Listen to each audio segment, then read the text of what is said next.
Pour bien comprendre le concept fondamental de la frontière des possibilités de production, imaginons une économie qui est simplifiée avec une entreprise tech qui dispose de ressources qui sont limitées, avec un nombre fixe d'ingénieurs et de capital qui sont bien sûr destinés à la production. Cette entreprise ne peut produire que des smartphones et des tablettes. Regardons ce tableau. Il représente nos différentes combinaisons possibles de production maximale des smartphones et des tablettes. Au point A, nous consacrons toutes nos ressources à la production des tablettes, avec 100 000 unités contre 0 smartphone produit. Au point F, vous avez plutôt l'inverse, avec une production de 100 000 unités de smartphones et 0 tablettes. Entre les deux points, nous avons des combinaisons intermédiaires représentées par les points B, C, D et E. La question centrale en économie est celle du choix, c'est-à-dire si nous sommes à un point donné, que nous coûte réellement le fait de changer de stratégie. Plaçons-nous maintenant dans le scénario B. Nous produisons ici 20 000 smartphones et 95 000 tablettes. Supposons maintenant que la demande de smartphones augmente. La direction décide de passer au scénario C. Qu'est-ce que cela implique? Eh bien, sur l'axe des smartphones, nous passons de 20 à 40, comme vous le voyez. Nous gagnons donc plus de 20 000 smartphones. C'est l'objectif, non?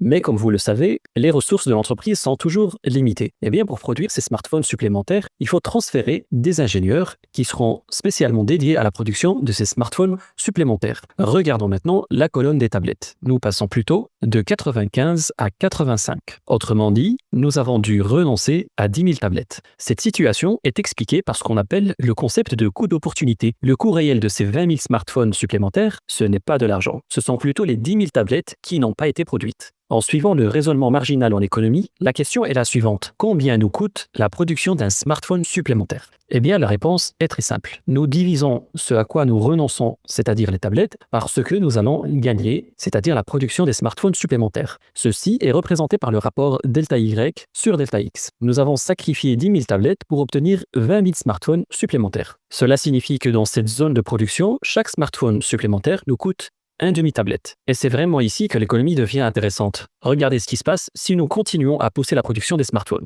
Passons D au point E. Nous voulons encore gagner 20 000 smartphones supplémentaires et donc on passe de 60 à 80. Le gain est le même que tout à l'heure, n'est-ce pas? Mais regardez la perte. Eh bien, pour obtenir ces mêmes 20 000 smartphones supplémentaires, nous devons maintenant passer de 70 à 50 tablettes. Et donc, nous sacrifions 20 000 tablettes. Quel est donc le coût marginal dans cette situation? Eh bien, nous avons 20 000 tablettes sacrifiées divisé par 20 000 smartphones gagnés est égal à 1. Vous remarquez maintenant que le coût a doublé. Il était de 0,5 tout à l'heure, alors qu'il est devenu 1 maintenant. C'est ce qu'on appelle la loi des coûts d'opportunité croissante. Autrement dit, plus nous spécialisons l'économie dans un bien, plus nous devons utiliser des ressources qui sont moins adaptées à cette production et plus le sacrifice est lourd. Transposons maintenant ces données sur un graphique. En ordonnée Y les tablettes et en abscisse X les smartphones.